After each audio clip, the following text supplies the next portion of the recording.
연준이 선호하는 인플레이션 지표가 있습니다. 그것이 바로 무엇이냐? 개인 소비 지출 물가 지수, 이른바 이제 PCE 지수라는 건데요. 이 개인 소비 지출 물가 지수야말로 실질적인 이 소비자들의 돈 씀씀이가 반영되는 물가 지수다라고 이제 이해하고 있기 때문에 연준에서 이 금리를 올리냐 내리느냐 이런 것들을 결정할 때 일반적인 인플레이션 지수보다 좀 더 심각하게 받아들이는 지수입니다. 그런데 지금 화면에서 보시는 것처럼 이 지수가 이렇게 최근에 쭉 올라가고 있다. 이런 모습을 보여주고 있는 거죠. 결국은 연준에서는 고금리 정책을 계속 이어나갈 가능성이 큽니다. 어차피 실업률은 지금 낮은 상태고 이렇게 물가지수는 계속 올라가는 모습을 보여주기 때문에 금리를 계속 더 올려야 되겠구나라고 생각할 가능성이 큽니다. 특히 이제 경제학자들이 좋아하는 핵심 물가지수 해가지고 가스값이라든가 식료품 값을 뺀 나머지 항목들에 대한 물가지수는 이 파란 선으로 표시가 되어져 있는데요. 이것도 약간 올라가는 모습을 지금 보여주고 있다. 결국은 지금 물가가 올라가고 있다라는 모습입니다. 결론적으로는. 이제 오늘 연방경제분석국에서 발표한 자료에 따르면은 이 PCE, 그러니까 개인 소비 지출 물가 지수가 1년 전에 비해서 6.8% 올랐다. 5월 달에는 6.3%였는데 지금 이제 6.8%로 오히려 가속도가 붙은 모습을 보여주고 있다. 경제학자들은 6.6%를 예상했었는데 그거보다 조금 더 높게 나왔다라는 거고요.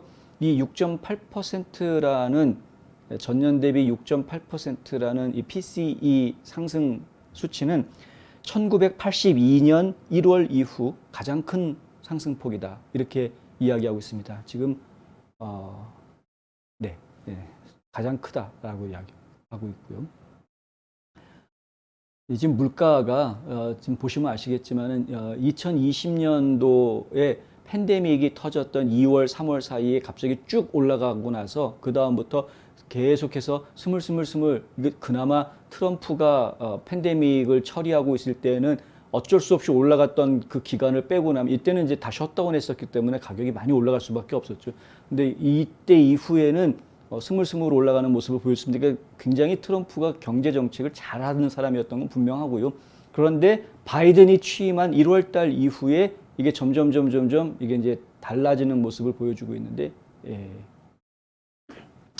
하여간 계속 올라가고 있다. 물가가 올라간다는 얘기는 뭐 어제 오늘 얘기는 아닙니다만은 연준이 이거를 좋아하는 지표다라는 표현이 저희한테는 지금 와닿아서 전해드렸고요.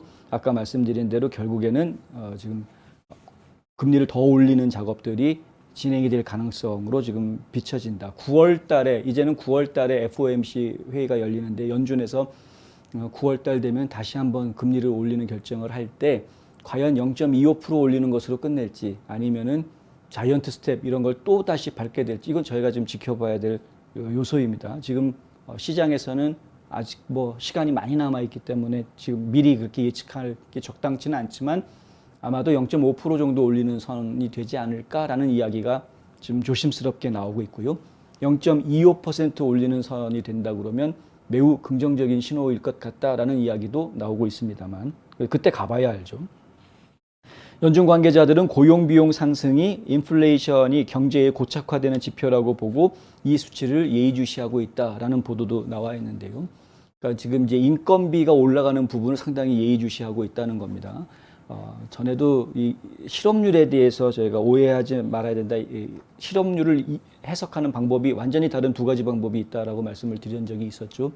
근데 마찬가지로 인건비 문제도 지금 나름대로 상당히 심각하게 지금 보고 있는데요. 연방노동통계국에서는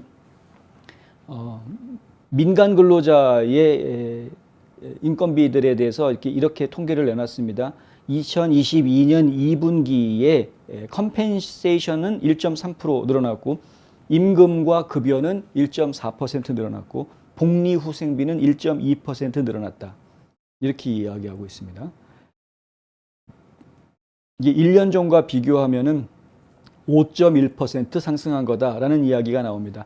이것도 원래 경제학자들이 예상했던 4.6%보다는 많다는 거죠. 그러니까 인건비는 5.1% 올라갔는데 물가는 6.8% 올라갔다. 뭐 이렇게 이야기할 수 있는 부분이고요. 인건비는 결국에는 물가 상승으로 연결될 수밖에 없다는 거죠. 인건비가 올라가면 원가가 상승하니까 회사들이 다 제품 가격을 올릴 수밖에 없는. 근데 지금 이 문제는 계속되고 있습니다. 특히 건설 현장 같은 경우에 더 심각하게 이 문제가 이야기가 되고 있는 것 같고요. 네.